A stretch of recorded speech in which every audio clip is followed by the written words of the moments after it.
نحمدہ ونصلی علی رسولہ الکریم۔ اللہ جل جلالہ وعم نوالہ کا عظیم احسان ہے کہ اس ذات اقدس نے ہمیں مسلمان بنایا اور ہمیں ایمان کی دولت عطا فرمائی۔ اس وقت دنیا کے اندر کروڑوں انسان ایسے ہیں جو بغیر ایمان کے زندگی گزار رہے ہیں، اور اللہ نہ کرے اگر اسی حالت میں موت آ گئی تو ہمیشہ کی ناکامیوں کا وہ شکار ہو جائیں گے اور ہمیشہ کے لیے جہنم میں چلے جائیں گے۔ 1000 سال، لاکھ سال، 1 کروڑ سال، کھرب سال، پدم نہیں، ہمیشہ کی۔ ہم کتنے خوش قسمت ہیں کہ ہمیں ماں کی گود میں یہ ایمان کی دولت ملی۔ پیدا ہوئے تو کان میں اذان دی گئی اور دوسرے کان میں اقامت کہی گئی اور مسلمانوں کا نام رکھا گیا، تو یہ عظیم دولت ہے۔ کائنات کے اندر جو سب سے بڑی دولت ہے وہ ایمان کی دولت ہے۔ ایمان کا ذرہ بھی اگر آدمی لے گیا موت کے وقت، جس کے پاس ایمان کا ذرہ ہو، دنیا سے 10 گنا بڑی جنت اس کو ملے گی۔ یہ تو ناممکن ہے کہ کسی کو پوری دنیا کی حکومت مل جائے، ناممکن ہے، لیکن یہ ممکن ہے کہ آدمی کو دنیا سے 10 گنا بڑی جنت مل جائے، اور ہے بہت آسان۔ اور جس کا ایمان پہاڑوں کے برابر ہوگا، جس کا ایمان آسمان کی بلندیوں تک ہوگا، اس کی کتنی بڑی جنت ہوگی۔ اس لیے فرمایا اپنے ایمان کو تازہ کرتے رہا کرو۔ پوچھا گیا کہ یا رسول اللہ صلی اللہ علیہ وسلم اپنے ایمان کو ہم کیسے تازہ کریں؟ فرمایا اس کلمے کی کثرت کے ساتھ۔ اور ایک جگہ فرمایا کہ ایک وقت آئے گا آدمی صبح کو ایمان والا ہوگا اور شام کو کافر ہوگا، شام کو ایمان والا ہوگا اور صبح کو وہ کافر ہوگا۔ فرمایا جو اس کلمے کو اخلاص کے ساتھ پڑھ لے وہ جنت میں داخل ہوگا۔ پوچھا گیا کہ کلمے کا اخلاص کیا ہے؟ صحابہ بڑے سمجھدار تھے۔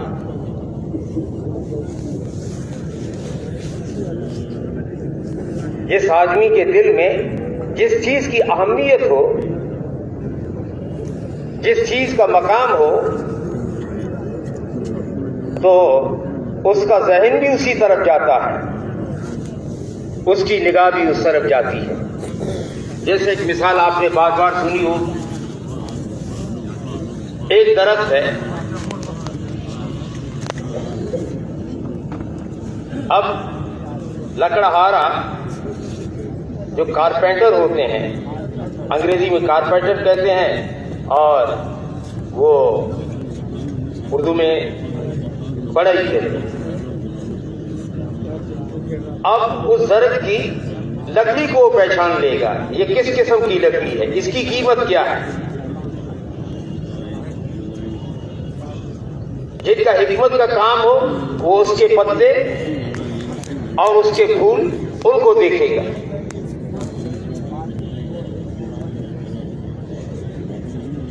اور جو ایمان والا ہوگا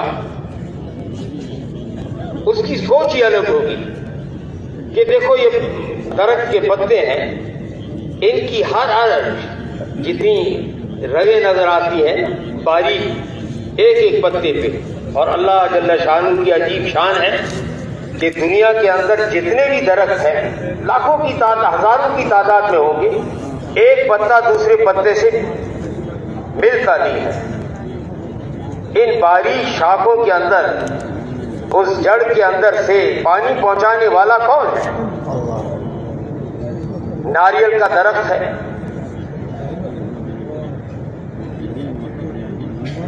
پچھلے دنوں کچھ ناریل ملے، کسی دوست نے دیے تو توڑنے کی کوشش کی، بہت کوشش کی، بھئی ٹوٹتا ہی نہیں۔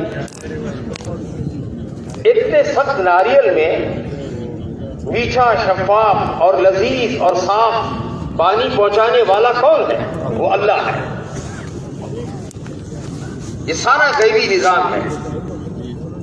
تو ایمان والا وہ درخت کو دیکھ کے کہ دیکھو یہ درخت، یہ اللہ پاک نے اپنی قدرت سے ایک بیج کو پھاڑا، چھوٹی سی کوپل نکلی اور اس میں پتے لگے، اور پھر اتنی کمزور ٹہنی، اور پھر تھوڑے وقت کے بعد وہ جو تنا ہوتا ہے،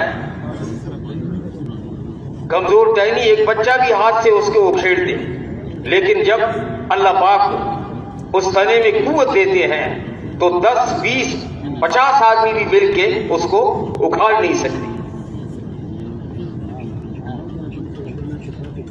اور پھر اس میں پھول لگانے والے اور ان پھولوں میں پھل نکالنے والے اور ان پھلوں کے اندر مٹھاس بھرنے والے وہ کون ہیں؟ وہ اللہ ہے۔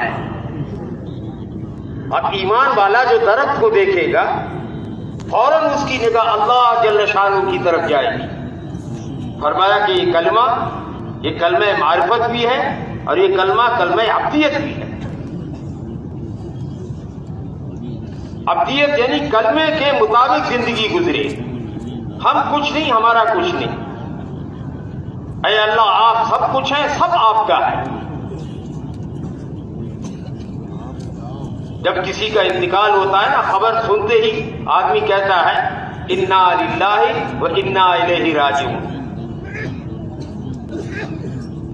ہم سب اللہ کے ہیں اور اسی کی طرف لوٹ کر جانا ہے۔ اللہ اس کے رسول کی زندگی سامنے ہو اور آخرت سامنے ہو، اللہ اکبر، ہر دوسرا قدم وہ آدمی کو کامیابی کی طرف لے جائے۔ اسی لیے ہمارے بڑے فرماتے ہیں کہ بھائی مغیبات کے تذکرے کرو، حالات حاضرہ کے تذکرے مت کرو۔ جو کچھ نظر آ رہا ہے اس کے تذکرے مت کرو، جو غیب میں ہے اس کے تذکرے عام کرو۔ ایمان کہتے اسی کو ہے۔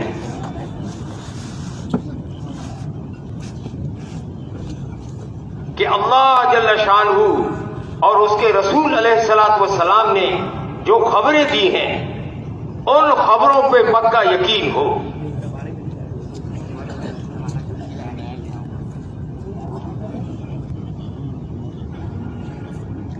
ایک ہے ہمیں نظر آ رہا ہے، یہ نظر جو آ رہا ہے یہ دھوکہ ہے، اور ایک خبر ہے جو اللہ جل شانہ نے، اس کے رسول علیہ السلام نے جو ہمیں خبریں دی ہیں ان کا یقین ہو، جس کو ایمان کہتے ہیں۔ اور یہ جو اعضاء ہمیں اللہ پاک نے دیے ہیں، آنکھ ایمان والی ہو، زبان ایمان والی ہو۔ جیسے میں نے عرض کیا، پوچھا گیا کہ یا رسول اللہ صلی اللہ علیہ وسلم کلمے کا اخلاص کیا ہے؟ فرمایا کہ کلمہ تمہیں حرام کاموں سے روک دے، آدمی حرام دیکھنے سے رک جائے، حرام بولنے سے، حرام سننے سے، حرام کھانے سے، حرام کمانے سے، حرام قلم اٹھانے سے اور حرام کی طرف چلنے سے اور حرام جگہ سے آدمی اپنے آپ کو روک دے۔ فرمایا یہ کلمے کا اخلاص ہے، کلمے کا اخلاص حاصل ہوا تو آدمی پر جنت واجب ہوگی۔ کتنا آسان ہے۔ اسی لیے فرماتے روزانہ اپنی ضرورت سمجھ کر روزانہ ایمان یقین کی دعوت دیں اور اپنی ذات کو سامنے رکھ کر کہ سب سے زیادہ میں اس کا محتاج ہوں، کیونکہ میری زبان میرے دل کے زیادہ قریب ہے. اتنا اللہ کو بولے کہ اللہ جل شانہ کی ذات اندر رچ جائے.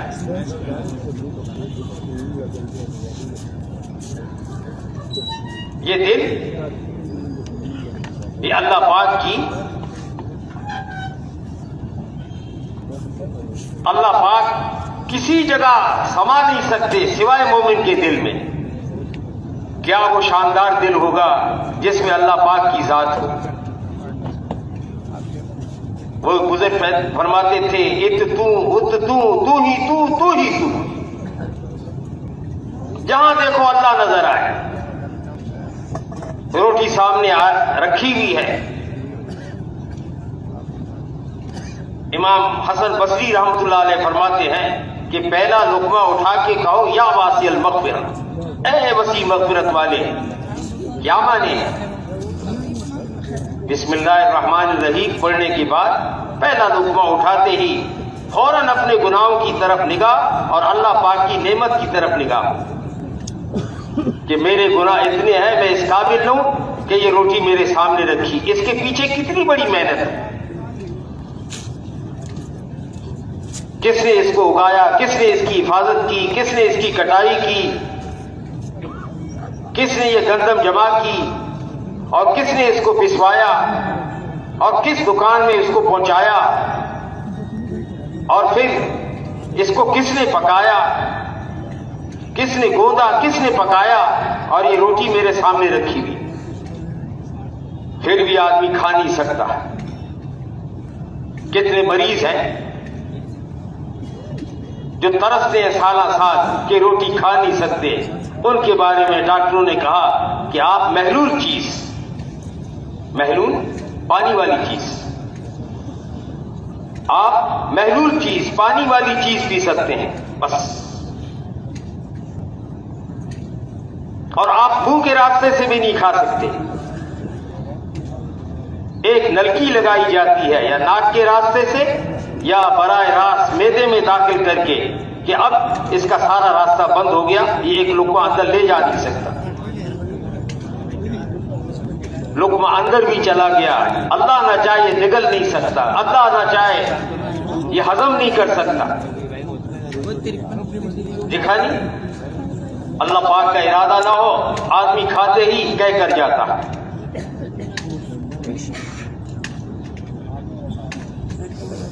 اس لیے کھانے کے بعد آدمی فوراً یہ کہتا ہے الحمدللہ، تمام تعریفیں اس ذات کے لیے ہیں جس نے ہمیں کھلایا، جس نے ہمیں پلایا اور ہمیں مسلمان بنایا. ہم کھانا کھانے کے بعد فرما بردار بنیں گے، نافرمانی نہیں کریں گے.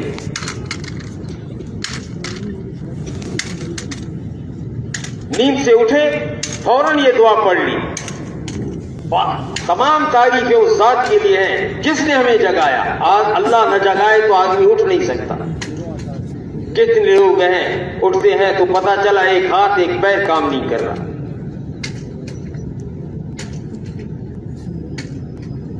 اللہ پاک ہی سلاتے ہیں، اللہ پاک ہی اٹھاتے ہیں. ایک مریض آئے، اس نے کہا کہ ڈاکٹر صاحب 8 دن 8 راتیں ہوئی ہیں، 1 منٹ بھی نہیں سویا. اللہ ہی سلاتے ہیں، اللہ پاک ہی اٹھاتے ہیں. اب اس وقت بھی اللہ پاک کو یاد کر رہا ہے، اس وقت بھی ایمان کا کلمہ کہہ رہا ہے. تمام تعریفیں اس ذات کے لیے ہیں جس نے مجھے سونے کے بعد جگایا، جو موت کے مشابہ ہے، اور مجھے اٹھایا اور پھر صبح یہ اٹھا ہے. پھر اگلا جملہ جو ہے وہ علماء فرماتے ہیں وہ الیہ النشور، اور اسی کی طرف ہم سب نے جمع ہونا ہے. اٹھتے ہی آخرت سامنے ہے، جا رہا ہے دکان پر، جا رہا ہے دفتر میں، جا رہا ہے اپنی ضرورت کو پورا کرنے کے لیے، لیکن اللہ جل شانہ کی ذات سامنے ہے، اللہ کے رسول کی سنت طریقے مطابق زندگی گزار رہا ہے اور آخرت سامنے ہے۔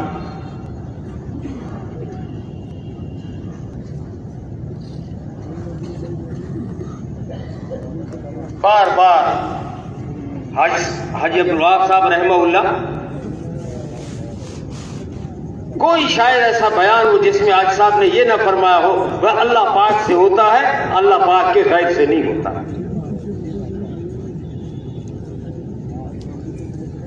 اللہ پاک کے علاوہ ہے وہ سب اللہ پاک کا غیر ہے، غیر سے وہ ہوگا جو اللہ پاک چاہیں گے۔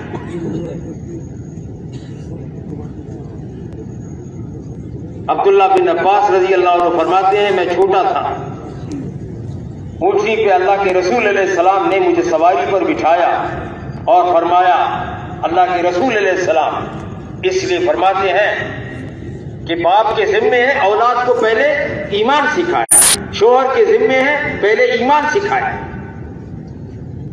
نکاح کا جو خطبہ پڑھا جاتا ہے اس میں کیا ہے کہ ایک زندگی شروع ہونے والی ہے، دیکھو تم ایمان والے ہو، تقوی اختیار کرو، تقوی اختیار کرو، تقوی اختیار کرو۔ 50-60 سال تمہارے اس عورت کے ساتھ تمہیں گزارنے ہیں، دیکھو اللہ کی ذات کو سامنے رکھو، آخرت کو سامنے رکھو، ایسے نہ ہو تمہاری وجہ سے قیامت کے دن اس عورت کی وجہ سے تم پکڑے نہ جاؤ۔ بیوی کو پہلے ایمان سکھاؤ، اولاد کو پہلے ایمان سکھاؤ، جو ماتحت ہے پہلے اس کو ایمان سکھاؤ، چھوٹا بچہ جب بولنے لگے اس کو کلمہ سکھاؤ، اس کو ایمان سکھاؤ۔ مفتی زین العابدین رحمۃ اللہ علیہ فرماتے تھے نماز تو 7 سال کی عمر میں فرمایا، بچہ 7 سال کا ہو تو اس کو نماز پڑھاؤ، لیکن فرمایا 7 سال سے پہلے اس کو ایمان سکھاؤ، اس بچے کو اللہ پاک کا دھیان سکھاؤ، اس بچے کو اخلاق سکھاؤ۔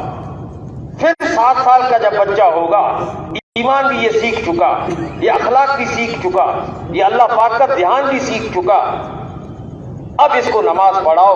اب نماز کے ذریعے سے یہ بچہ اللہ پاک سے مانگے گا، اللہ پاک اس بچے کی دعا کو قبول کرے گا۔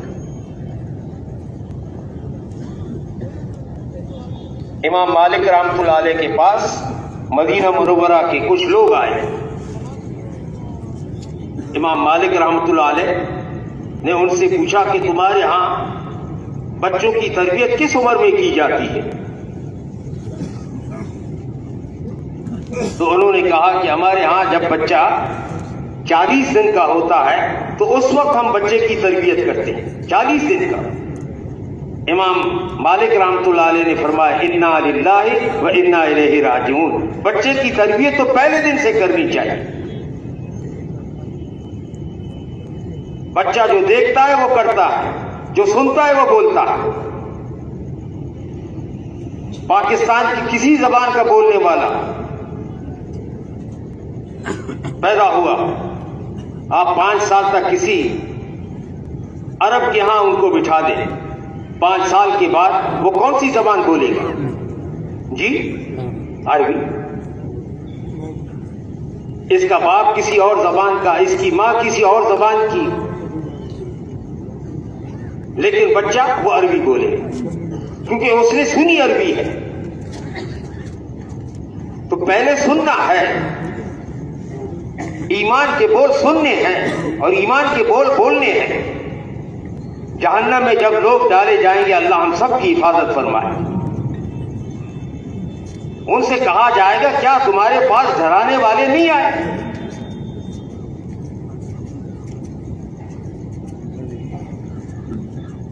اللہ اکبر، بات یاد آ گئی اس ضمن میں تو عرض کر لوں، یہ گشت کتنا بڑا عمل ہے، یہ لوگوں کے دروازوں پہ جانا، بے طلب لوگوں کے پاس بے غرض ہو کر جانا اور اپنی حیثیت کو مٹا کر ان کے پاس جانا اور خیر خواہی کا جذبہ لے کر ان کے پاس جانا اور شفقت لے کر جانا سارے نبیوں کی سنت ہے۔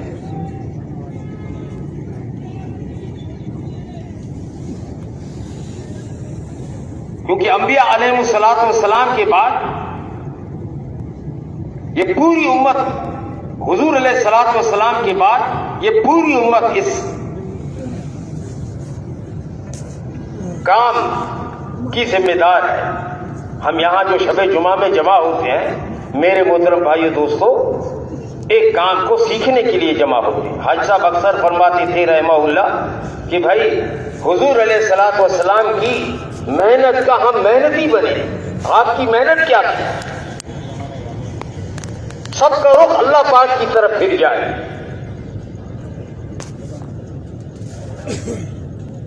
سب کے سامنے آخرت ہو، زندگی نبی والی ہو، مقصد نبی والا ہو، فکر نبی والا ہو۔ کیا اس آدمی کی شاندار زندگی ہوگی جس کا مقصد بھی نبی والا ہو، جس کی فکر بھی نبی والی ہو، اور جس کا غم بھی نبی والا ہو، جس کی راتیں بھی نبی والی، جس کے دن بھی نبی والی۔ اللہ ہم سب کو نصیب فرمائے، ہم سب کے لیے آسان فرمائے، بہت آسان ہے۔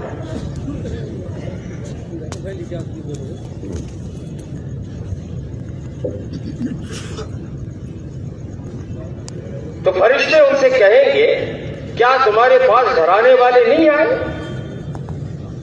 سب کے سب جہنمی کہیں گے بالکل آئے تھے ہمارے پاس۔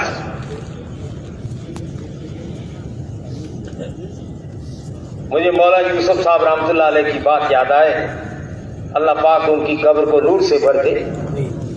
فرمائے مقامی کام کیا ہے؟ یہ ہم جو روزانہ کہا جاتا ہے کہ 8 گھنٹے دو، روزانہ 8 گھنٹے دو۔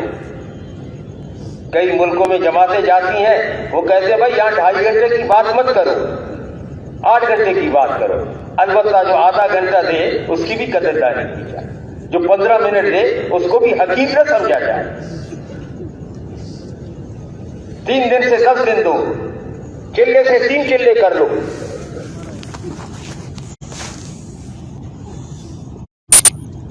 چبوترا نہ بناؤ۔ سیڑھی ہوتی ہے نا، آدمی چڑھتا ہی رہتا، اور مومن کی یہ شان کے خلاف ہے کہ اس کا دوسرا دن اس کے پہلے دن سے بہتر رہا۔ ہر دوسرا دن، ہر دوسری نماز پہلی نماز سے بڑھیا۔ تو کیا تمہارے پاس گھرانے والے نہیں آئے؟ سب کے سب متفق کہیں گے، وہاں تو جھوٹ بول نہیں سکتے۔ ہاں البتہ میدان معاشر میں جھوٹ بولیں گے، میدان معاشر میں جھوٹ بولیں گے۔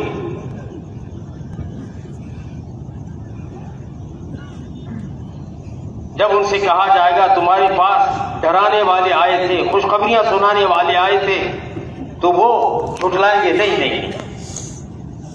حضرت نوح علیہ السلام فرمائیں گے کہ میں نے اللہ ان کو دعوت دی۔ موسیٰ علیہ السلام فرمائیں گے اللہ میں نے ان کو دعوت دی۔ عیسیٰ علیہ السلام فرمائیں گے اللہ میں نے ان کو دعوت دی۔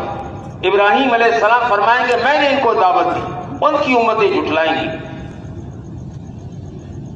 تو اللہ تعالیٰ فرمائیں گے گواہ پیش کر لو۔ اللہ اکبر، کیا شان ہے اس امت کی۔ اس امت کو گواہی کے لیے لایا جائے گا۔ ہاں بولو تم گواہی دو۔ وہ لوگ کہیں گے اے اللہ گواہی اس کی معتبر ہوتی ہے، گواہی اس کی معتبر ہوتی ہے جو خود موجود ہو۔ یہ آخر میں آئی ہے، یہ موجود تھے نہیں، تو ان کی گواہی کیسے قابل قبول ہے؟ تو اللہ تعالیٰ بھی اس امت سے پوچھیں گے بھائی یہ کیا کہہ رہے ہیں؟ تو یہ امت کہے گی اے اللہ آپ نے جو قرآن نازل فرمایا اس میں آپ نے ابراہیم علیہ السلام کا بھی اس کی دعوت کا ذکر کیا، اپنے باپ کو قوم کو دعوت دے، اور موسیٰ علیہ السلام اپنی قوم کو اور فرعون کو دعوت دے رہے ہیں، اور ابراہیم علیہ السلام اپنی قوم کو دعوت دے رہے ہیں، حضرت ہود علیہ السلام اپنی قوم کو دعوت دے رہے ہیں۔ کیا کہہ رہے ہیں؟ اے میری قوم میں تمہارا خیر خواہ ہوں، اور میرے پاس اللہ پاک کی طرف طرف سے ایک امانت ہے، دین ایک امانت ہے، وہ میں تم تک پہنچا رہا ہوں، اور اس کا اجر، اس کا ثواب، اس کی اجرت جو ہے وہ میں تم سے نہیں مانگتا، اس کی اجرت مجھے اللہ دے گی، اور اس کے بدلے میں قوم ان کو تکلیف دے۔ تو یہ امت گواہی دے گی کہ اللہ آپ نے جو قرآن ہماری طرف بھیجا، اس قرآن میں سارے واقعات ہیں، آپ نے نبیوں کی دعوت کا بھی ذکر کیا، اور جنہوں نے نبیوں کو جھٹلایا اس کا بھی ذکر ہے، جھٹلانے والوں کو اللہ پاک نے تہس نہس کیا، اور جو چھوٹے تھے، قسم پرس تھے، جنہوں نے نبیوں کا ساتھ دیا، اللہ پاک نے ان کو نجات بھی دی اور ان کو کامیابی بھی دی۔ پھر اللہ تعالیٰ فرمائیں گے سچ ہے، وہاں تو جھوٹ بولیں گے، لیکن جہنم کے اندر جھوٹ نہیں بولیں گے، سب کہیں گے اے اللہ بے شک آپ نے ڈرانے والوں کو بھیجا۔ پھر اگلا جملہ جو ہے وہ سننے کا ہے، وہ سارے جہنمی کہیں گے اللہ اکبر۔ اس لیے فرماتے ہیں قرآن کو تدبر کے ساتھ آدمی پڑھے، قرآن کو تدبر کے ساتھ آدمی پڑھے، شاید وہ تھوڑا پڑھے اور سیکھ کر پڑھے۔ وہ جہنمی کہیں گے کاش ہم اگر ان کی بات کو سن لیتے اور پھر اس کو سوچ لیتے، آج ہم جہنم میں نہ آتے۔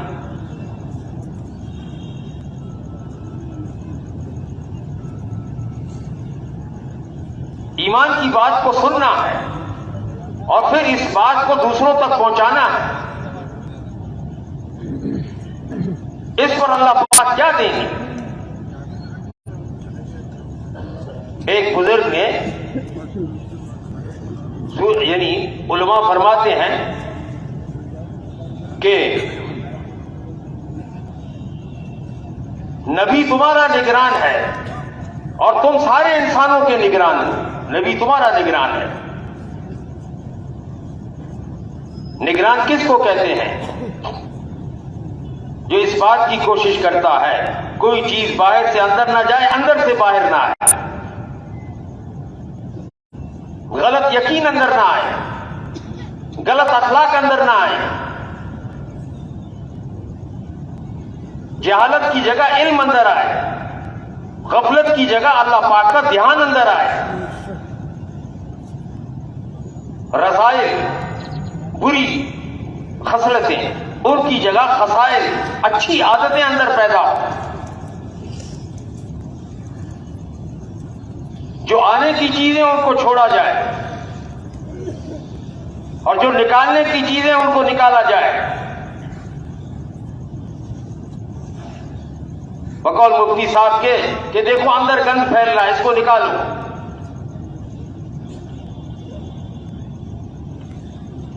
اس دل میں کس کس کی محبت بھری ہوئی ہے، اس کو نکالو۔ پہلے اللہ کی محبت بھرو اور پھر جس سے محبت کرو اللہ کے لیے کرو۔ حدیث کا مفہوم ہے، کتنی خوشخبری ہے، فرمایا میری محبت واجب ہو گئی ان لوگوں کے لیے جو میری خاطر بیٹھتے ہیں۔ کتنی بڑی بات ہے، اللہ پاک کی محبت کسی پر واجب ہو جائے، اللہ پاک کی طرف سے محبت کا مدرک مل جائے، سرٹیفکیٹ مل جائے۔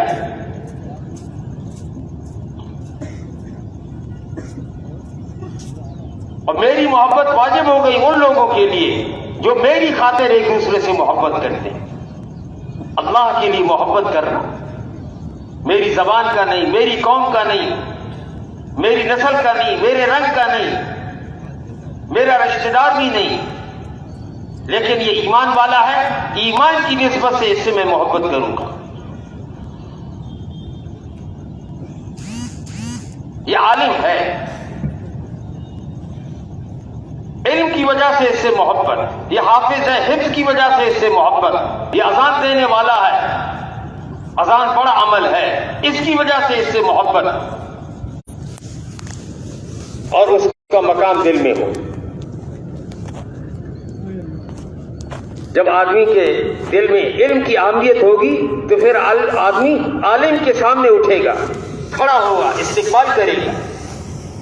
اور جب مال کی اہمیت دل کے اندر ہوگی تو مال والوں کے لیے اٹھے گا اور عالم کے سامنے نہیں اٹھے گا. مال کی اہمیت ہوگی تو مالدار کے سامنے اٹھے گا, وزارت کی اہمیت ہوگی تو وزیر کے سامنے اٹھے گا, لیکن قرآن کے حافظ کے سامنے نہیں اٹھے گا. کیوں؟ یہ غریب اور مسکین فقیر آدمی.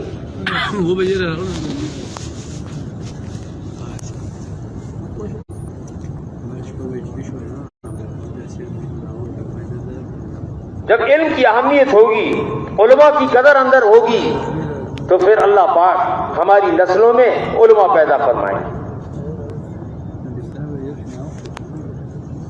حافظ کی اہمیت ہوگی, یہ قرآن کا حافظ ہے, تنخواہ اس کی 8,000 ہے, لیکن یہ اللہ کے کلام کا حامل ہے. اس کو اللہ پاک نے اتنا بڑا اختیار دیا ہے کہ یہ 10 آدمی کی شفاعت کر سکتا ہے. کتنا بڑا اس کے پاس سرٹیفکیٹ, کتنی بڑی طاقت ہے. ملک کا بڑا ہو, بڑا مال والا ہو, وہ یہ کام یہ کر نہیں سکتا. اس کے پاس یہ اختیار نہیں ہے کہ 10 آدمیوں کو. لیکن قرآن کا یہ حافظ ہے, یہ عالم ہے, یہ شہید ہے, یہ دین کے پھیلانے والا ہے.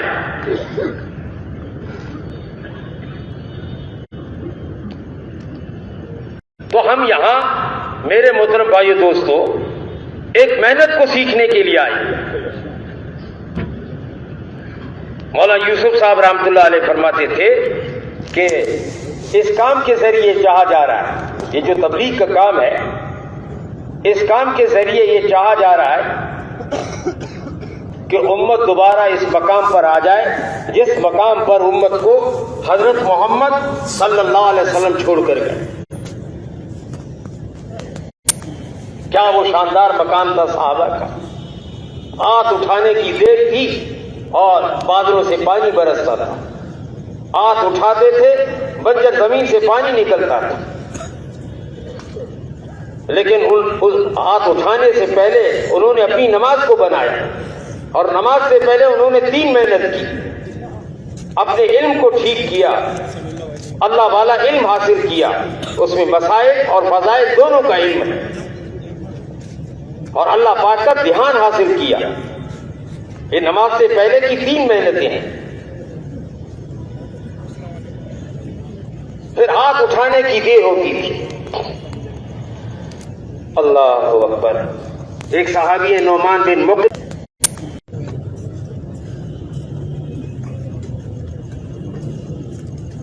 کیونکہ جو کی روٹی کھانے والے وہ لوگ تھے.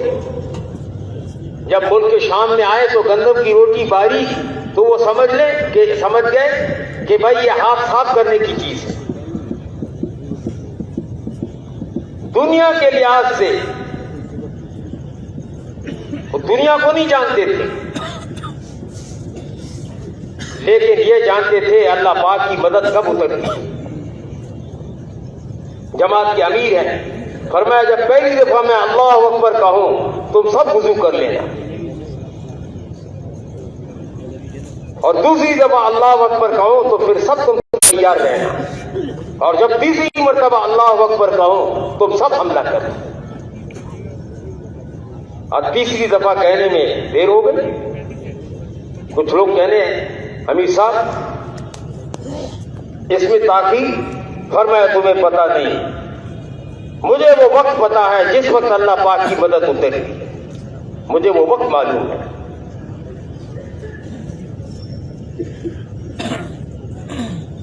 لوگ کہتے ہیں ترقی ہوئی ہے. کوئی ہے ایسا بادلوں سے پانی برسوانے والا؟ کوئی ایسا ہے کہ خشک زمین سے پانی نکالنے والا؟ وہ اللہ ہے. کیا فرمایا؟ یہ دعا مومن کا ہتھیار ہے. یہ دعا, یہ عبادت کا مغز ہے.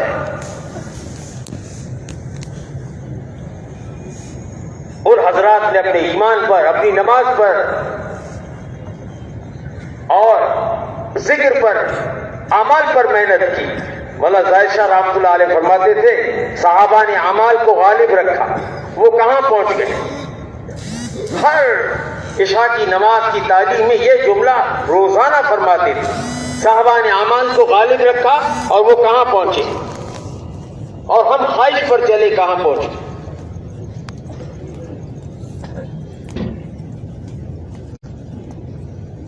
ہمارے بھائی امین صاحب رحمہ اللہ فرماتے تھے کہ یہ لڑائی موت تک چلتی رہے گی۔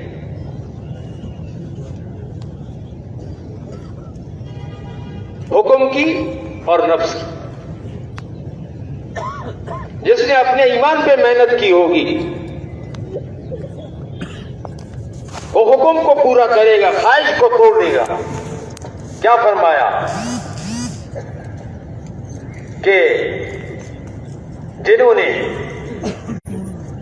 اس دنیا کی زندگی کے دھوکے سے نکل گئے اور اپنے نفس کو خواہش سے روکا، جنت ان کا ٹھکانہ ہے۔ کتنا آسان کام ہے۔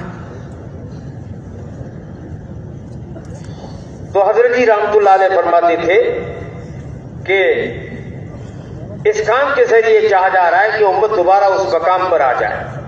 کتنا اونچا، کتنا شاندار مقام۔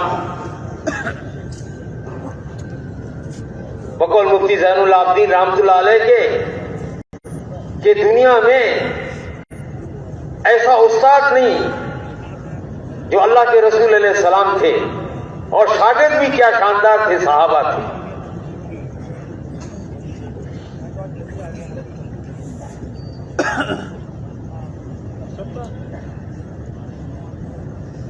اللہ کے رسول علیہ الصلوۃ والسلام کے وضو کے پانی کو نیچے گرنے نہیں دیتے تھے۔ آپ بات فرما رہے تھے، آپ نے فرمایا بیٹھ جاؤ۔ دور سے ایک آدمی، وہ آنے ہی والا تھا، وہیں بیٹھ گیا۔ منشا سمجھتے تھے۔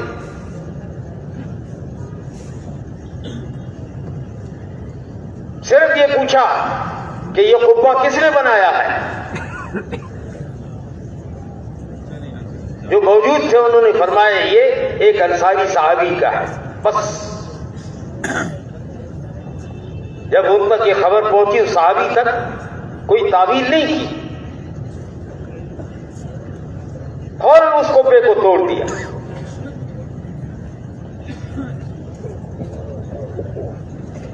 اطاعت میں اتنی جلدی کرنے والے،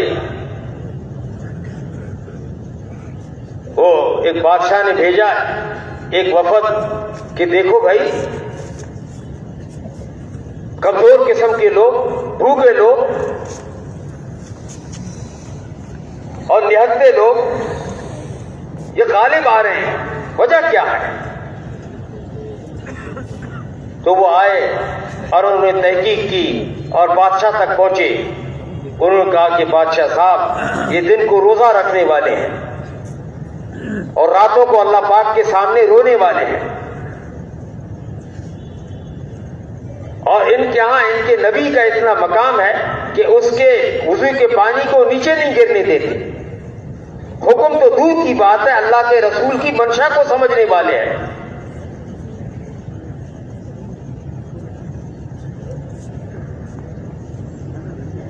آپس میں ایک دوسرے پر کے ساتھ شفقت کرنے والے ہیں، اور ان کی جو پیشانیاں ہیں وہ سجدے کی وجہ سے ان کے اثرات ان کی پیشانی تک پہنچ گئے۔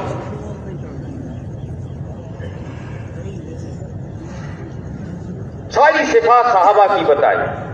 وہ بادشاہ کہنے لگے جب آپ یہ بتا رہے ہیں تو پھر اس زمین کے مالک یہی لوگ ہوں گے، ان کو کوئی زیر نہیں کر سکتا۔ ایک محنت یہ ہے کہ آدمی محنت کرے، مال جمع کرے، منع نہیں ہے،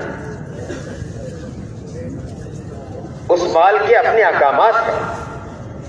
حکم کو پورا کرتے ہوئے مال کمائے، حکم کو پورا کرتے مال خرچ کرے۔ اس کے اپنے احکامات ہیں. جس دین کے اندر یہ بات بھی بتائی جاتی ہے کہ کروٹ لیتے وقت یہ دعا آپ پڑھ لیں اللہ اکبر، وہ کتنا شاندار دین ہوگا. جس میں یہاں تک بتایا گیا کہ آپ جوتی جو ہے وہ دائیں پیر میں ڈالیں اور نکالتے وقت بایاں پیر جوتی سے نکالیں، وہ کتنا شاندار دین ہوگا. جس دین میں یہ بتایا کہ ماں کے پیر کے نیچے جنت ہے اور باپ کو دیکھنے کا ثواب حج کے برابر ہے.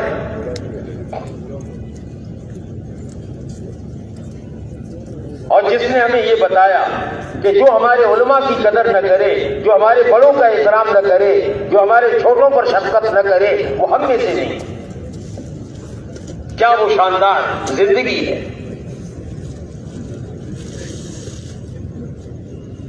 اس دین کی محنت کو سیکھنے کے لیے ہم یہاں پر جمع ہوئے اور نیت پوری دنیا کی کریں. کر لی بھائی پوری دنیا کی. بیٹھے بیٹھے آدمی دیکھو، نیت مومن کی نیت بڑی شاندار ہوتی ہے.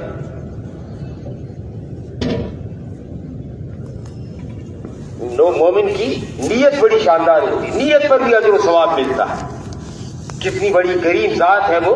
اللہ نہ کرے آدمی گناہ کی نیت کرے تو اس پر کوئی سزا نہیں ہے جب تک کہ اس کو نہ کرے، لیکن نیک کام کی نیت پر اس کو ثواب مل گیا. ایک آدمی نے یہ نیت کی، اے اللہ اس پہاڑ کے برابر اگر مجھے آٹا ملے تو میں سب کو تقسیم کر لوں، ثواب مل گیا.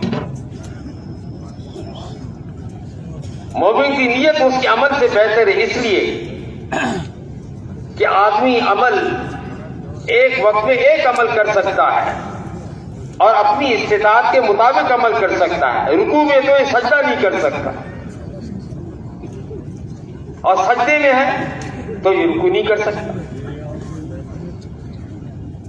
پوری دنیا کے اندر پورا دین پھیلے، پہلے تو یہ اس کو سوچ لیں، اس کا احساس ہو ذمہ داری کا کہ یہ ہم میں سے ہر ایک کے ذمے. حاج صاحب رحم اللہ فرماتے تھے، ہمارا اندھا، ہمارا لنگڑا، ہمارا دولہا، ہماری نانی، ہمارا نانا، ہماری دادی، ہمارا دادا، ہماری ماں، ہمارا باپ، ہمارا چھوٹا، ہمارا بڑا، سب کے ذمے دین کو پھیلانا. کام بڑا آسان ہے، 1 روپیہ بھی نہیں لگتا.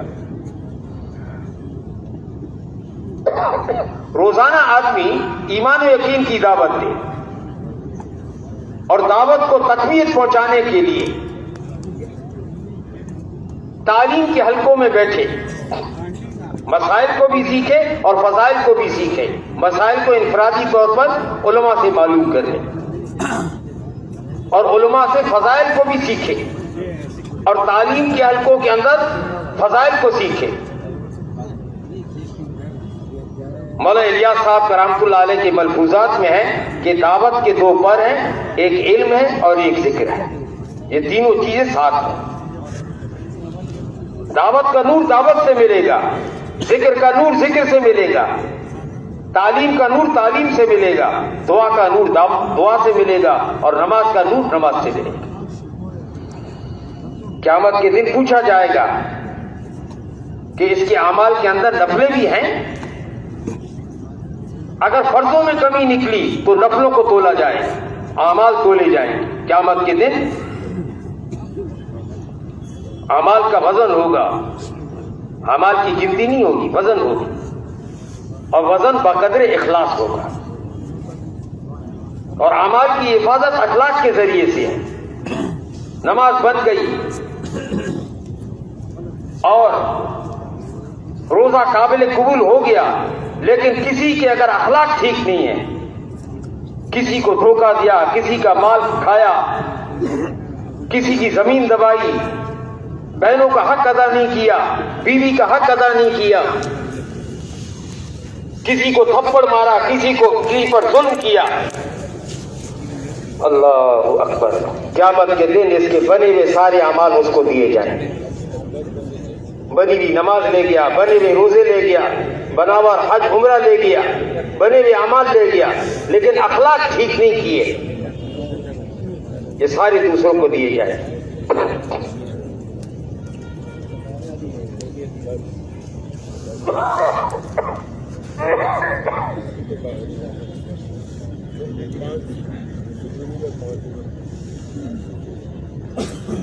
حضرت عمر رضی اللہ تعالیٰ عنہ کے زمانے میں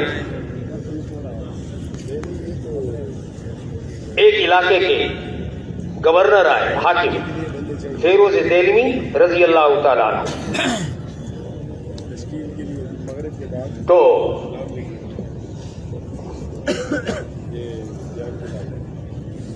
مجمع زیادہ تھا, ان کو ملنا تھا حضرت عمر رضی اللہ تعالیٰ عنہ سے, ضروری کام تھا.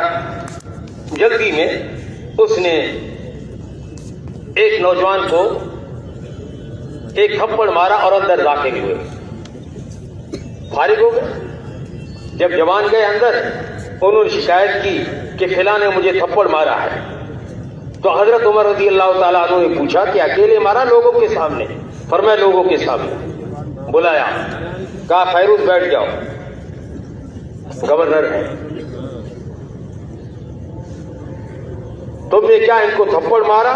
فرمایا ہاں. سب کے موجودگی میں مارا؟ فرمایا ہاں. فرمایا آپ سب کی موجودگی میں تمہیں تھپڑ مارے. نوجوان کو کہا اس کو تھپڑ مارو, لیکن اتنا مارو جتنا اس نے مارا. اس میں سنانا حل کی الگ کروا, اللہ اور ایک بلو ہے 60 کمر اس کی گنتی الگ کر, ایک بلو ہوگا. اللہ کے رسول علیہ السلام نے لعنت فرمائی اس شخص پر جو جانور اس کو چہرے پر مارے. تو جو آدمی کسی کے چہرے پر, آدمی کے چہرے پر مارتا ہے اس پر کتنی لعنتیں ہوتی. بچوں کو تھپڑ مارتے ہیں چہرے پر.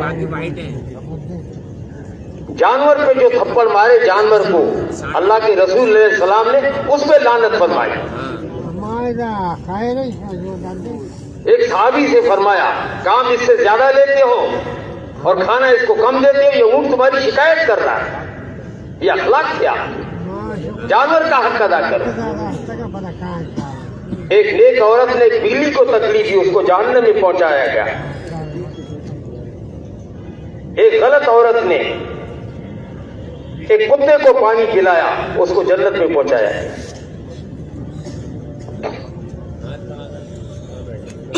جب وہ جوان آگے بڑھا, اللہ اکبر, یہاں انصاف کا بھی تقاضا بتایا اور حفظ مراتب بھی بتایا. اب حفظ مراتب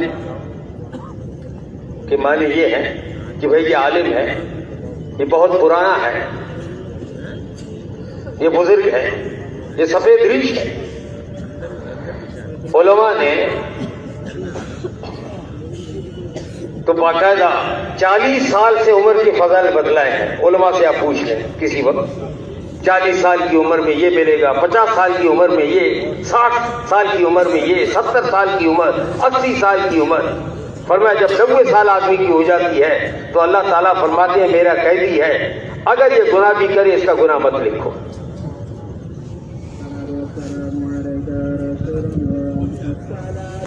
ایک شخص کی پیشی ہوئی اللہ پاک کی بارگاہ میں, اس کو سزا سنائی گئی. تو فرمایا اے اللہ, یہ حدیث مجھ تک پہنچی ہے کہ جس کے بال سفید ہوں تو سزا دیتے وقت آپ کو حیا آتی ہے. یہ حدیث صحیح نہیں ہے. اس کے فلاں راوی ہے, فلاں راوی نے فلاں سے نقل کیا, فلاں نے فلاں صحابی سے, اور فلاں صحابی نے اللہ کے رسول علیہ السلام نے, اللہ کے رسول علیہ السلام کو جبریل علیہ السلام نے, اور جبریل علیہ السلام کو اللہ پاک آپ نے بتایا. اللہ تعالیٰ فرماتے ہیں میں نے بتایا یہ بھی حق ہے, جبریل علیہ السلام نے فرمایا یہ بھی حق ہے, اللہ کے رسول علیہ السلام نے فرمایا وہ بھی حق ہے, صحابی نے فرمایا یہ بھی حق ہے. یہ سفید بال والا ہے. اللہ فرمایا حفظ مراتب کا خیال نہ کرنا یہ بے دینی ہے. حفظ مراتب کا خیال نہ کرنا یہ بے دینی ہے.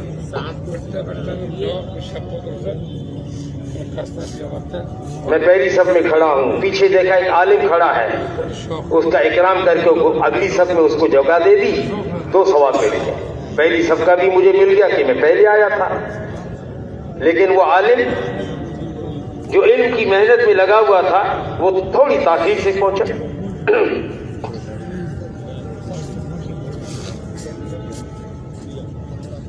انصاف بھی بتایا اور ابن مراتب بھی بتایا. جب بالکل قریب ہوا تھپڑ مارنے کے لیے جوان کو حضرت عمر رضی اللہ عنہ نے بلایا. ان کا تم جس کو تھپڑ مار رہے ہو تمہیں پتا یہ کون ہے؟ ان کا نہیں مجھے معلوم نہیں ہے عمر. فرمایا یہ فیروز دیلمی ہے اور اس نے نبوت کے دعوے دار اسود عنسی کو اسی نے قتل کیا ہے. فوراً وہ جوان رک گیا. اس نے کہا میں نے اللہ کے لیے معاف کیا. ایک طرف انصاف کروانا سکھایا اور دوسری طرف معاف کرنا سکھایا. جو فرمایا لوگوں کو معاف کرتے ہیں اللہ پاک اس کو معاف کرتے ہیں. اللہ عفو ہے, معاف کرنے کو اللہ پاک معاف کرنے والے ہیں. اللہ پاک معافی کو پسند فرماتے ہیں. اللہ پاک کریم ہے, جو لوگوں پر کرم کرتا ہے اللہ پاک اس پر کرم فرماتے ہیں. اللہ پاک رفیق ہیں, حلیم ہیں, بردبار ہیں. جو لوگوں کے ساتھ بردباری کا معاملہ فرماتے ہیں اللہ پاک قیامت میں اس کے ساتھ بردباری کا معاملہ فرمائے. فرمایا کسی کو غلطی کرتے دیکھو خبردار اس کی بات کو افشا مت کرو ورنہ اللہ گھر بیٹھے تمہیں رسوا کر دے. اللہ ہم سب کی حفاظت کرتا ہے. ہم غلطیوں کو اچھالتے ہیں, غلطیوں کو چھپاؤ. اللہ پاک کی ذات ستار ہے, عیبوں کو چھپانے والی ہے. ہم لوگوں کے عیبوں کو چھپائیں تاکہ اللہ پاک قیامت میں ہمارے عیبوں کو چھپائے. اللہ پاک رحیم ہے, ہم لوگوں پر رحم کرے. جو زمین والوں پر رحم نہیں کرتا آسمان والا اس پر رحم نہیں کرے گا. جو لوگوں پر رحم کرے گا زمین والوں پر آسمان والا اس پر رحم کرے گا. تو حضرت جی رحمۃ اللہ علیہ فرماتے تھے اس کام کے ذریعے چاہا جا رہا ہے کہ امت اس مقام پر آ جائے جس مقام پر حضرت محمد صلی اللہ علیہ وسلم اس امت کو چھوڑ کر گئے. وہ کیا ہے؟ سب سے زیادہ مال اور جان اس امت کا, ہم میں سے ہر ایک کا, وہ اللہ پاک کے کلمے کے پھیلانے پر لگے, علم کو سیکھنے اور سکھانے پر لگے,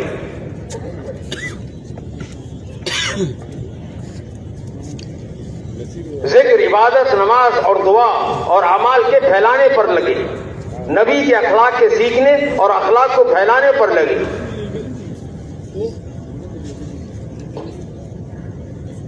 ایک یہودی آئے, مطالبہ کیا, خوب حضور علیہ الصلوۃ والسلام کو انہوں نے سنایا. صحابہ موجود, حضرت عمر رضی اللہ تعالیٰ عنہ نے اجازت چاہیے. اللہ کے رسول اجازت دے, اس کی گردن مارو. حالانکہ اللہ کے رسول علیہ السلام نے جو ان سے قرض لیا تھا ابھی 2-3 دن باقی تھے. تو اللہ کے رسول علیہ السلام نے حضرت عمر رضی اللہ تعالیٰ عنہ سے فرمایا کہ اے عمر, تمہیں یہ چاہیے تھا, تم مجھے یہ کہہ دیتے کہ اللہ کے رسول ان کا قرضہ دے دو, اور ان کو یہ کہتے بھائی سختی سے بات نہ کرو.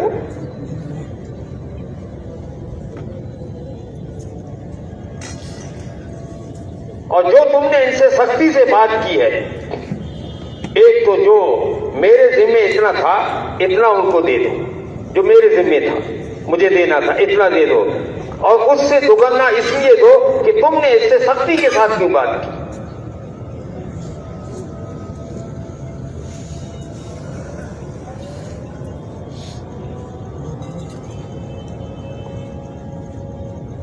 وہ یہودیوں کے بڑے عالم زید بن سونا رضی اللہ تعالی عنہ وہ فوراً کہنے لگے اشہد ان لا الہ الا اللہ واشہد انک رسول اللہ.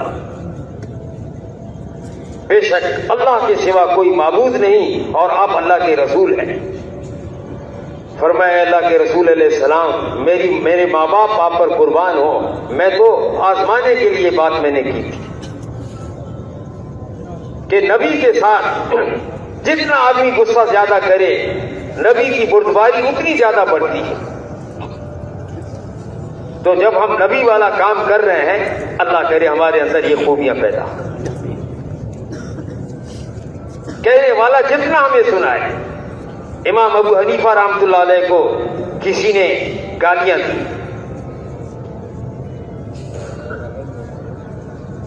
دیتا رہا کہ اے نعمان، امام ابو حنیفہ رحمۃ اللہ علیہ کا نام نعمان تھا، کہ نعمان کیا سنتے نہیں ہو، بہرے ہو کہ میں تمہیں گالیاں دے رہا ہوں؟ فرمایا ہاں یہ سنو، میں بھی تمہیں معاف کر رہا ہوں۔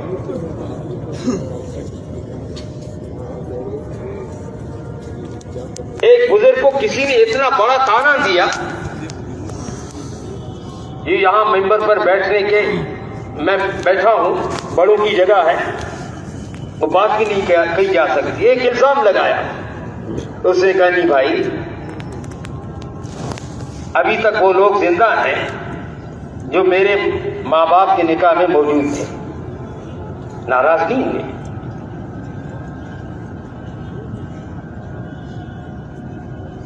ایک اللہ والے جا رہے تھے اور کسی نے اس اللہ والے کو خوب ڈانٹا، جو نہیں کہنا تھا وہ کہہ دیا۔ ہم تو ایک بات پہ ناراض ہوتے ہیں اور سالہ سال چہرہ دیکھنے کے لیے تیار ہیں۔ فرمایا بہترین اخلاق کیا ہے؟ جو آپ سے توڑے اس سے جوڑ بٹھائے، جو آپ پر ظلم کرے اس کو معاف کریں، اپنی چیزوں سے جو محروم کرے اس پر آپ خرچ کریں۔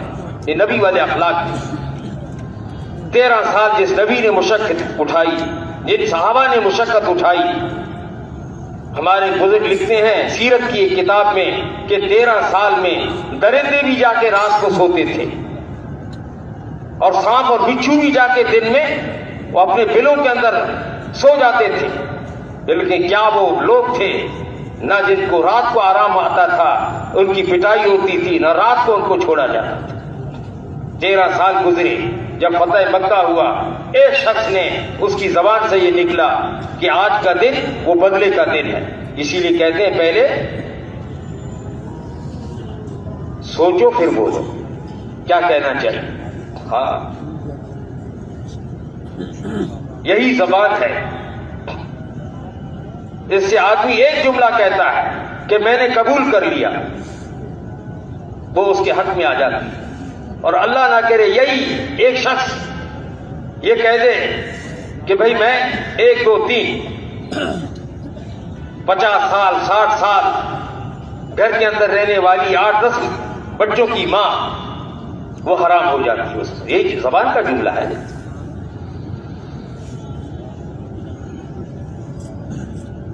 اسی لیے فرماتے ہیں کہ جو اللہ اور آخرت پر ایمان لائے اس کو چاہیے اپنے مہمان کا اکرام کرے، جو اللہ اور آخرت پر ایمان لائے اس کو چاہیے اپنے پڑوسیوں کو تکلیف نہ دے، جو اللہ اور آخرت پر ایمان لائے اس کو چاہیے کہ اپنی زبان سے یا تو چپ خیر کی بات کرے یا چپ رہے،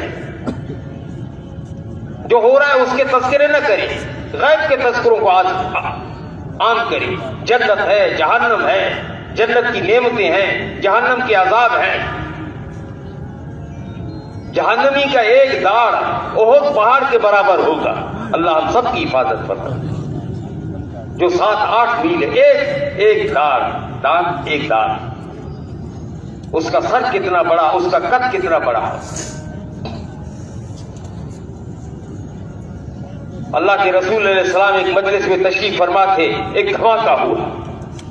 صحابہ نے پوچھا، حضور علیہ السلام نے پوچھا پتہ ہے کیا ہے؟ کہ آج سے 70 سال پہلے ایک بہت بڑا پتھر جہنم میں ڈالا گیا، آج جا کے اس کی تہ تک پہنچا ہے، 70 سال کے بعد ہوا۔ حشر کے تذکرے، نبیوں کے تذکرے، دیکھو اللہ پاک نے انبیاء علیہ السلام کے ساتھ کیسی غیبی مدد اتاری۔ قوم مخالف ہے، ملک مخالف ہے، جن کے پاس ہتھیار والے سب مخالف ہیں، اور نبی دعوت دے رہا ہے، اللہ پر اس کا بھروسہ ہے۔ اللہ پاک نے ان کو زیر کیا اور اللہ پاک نے نبی کو نجات دی، اور جو نبی کے ساتھ والے تھے ان کو بھی نجات دی۔ نبیوں کا تذکرے کریں۔ دیکھو ابراہیم علیہ السلام کی اللہ پاک نے کیسی حفاظت، اب وقت نہیں ہے۔ دیکھو موسیٰ علیہ السلام کی اللہ پاک نے کیسی حفاظت کی۔ دیکھو یونس علیہ السلام کی اللہ پاک نے کیسے حفاظت کی۔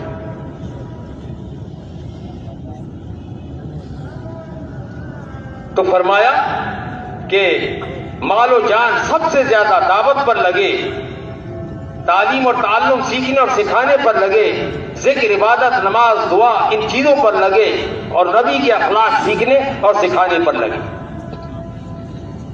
اس سے پھر وقت بچے پھر اپنی کمائیوں پر، اس سے وقت بچ جائے پھر کمائیوں پر۔ اللہ اکبر۔ پھر حضرت جی رحمۃ اللہ علیہ فرماتے ہیں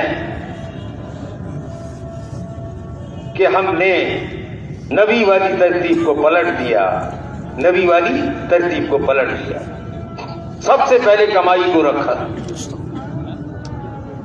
پھر فرماتے ہیں کہ ہماری کمائیاں ہمارے دعوت کے وقت کو بھی کھا گئی، ہمارے ذکر کے وقت کو، ہمارے نوافل کے وقت کو کھا گئی، اور ہمارے دعا کے وقت کو کھا گئی۔ روزانہ 1 منٹ دعا میں بڑھا دیں۔ صبح اور شام کی کتنی دعائیں ہیں، اللہ اکبر۔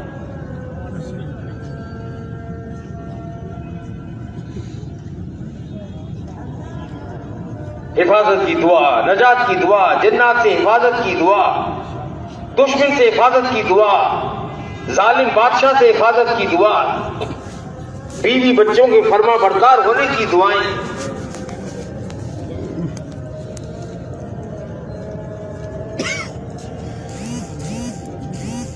یہ سب سیکھنے کی چیز ہے۔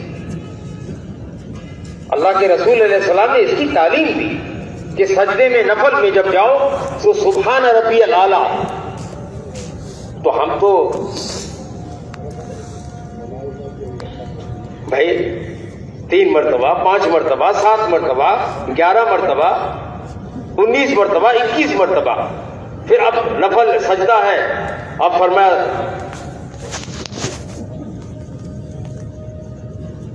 اللہم اغفر لی ذنبی کلہ دقہ وجلہ اولہ وآخرہ وعلانیتہ وسرہ سبحانک اللہم وبحمدک اللہم اغفر۔ کتنی دعائیں نبی پاک علیہ الصلوۃ والسلام کی وہ سجدے کے اندر ثابت ہیں، اس کو سیکھیں۔ حضور علیہ السلام نماز پڑھا رہے تھے، آپ جب کھڑے ہوئے نماز کے بعد فارغ ہوئے، آپ نے فرمایا کہ قوما میں رکوع کے بعد جو کھڑے ہوتے ہیں اس کو قوما کہتے ہیں۔ یہ دعا کس نے پڑھی؟ ربنا لک الحمد حمدا کثیرا طیبا مبارکا فیہ، یہ کس نے پڑھی؟ صحابہ بڑے ادب والے تھے، خاموش۔ پھر ایک صحابی اٹھے، فرمایا یہ دعا جس نے آپ نے پڑھی ہے تو اس کا ثواب لینے کے لیے آسمانوں سے 30 فرشتے آئے۔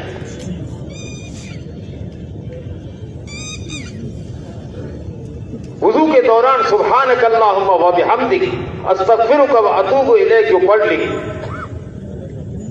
جب تک اس کا وضو ہے فرشتے اس کے لیے نیکیاں لکھتے رہیں گے۔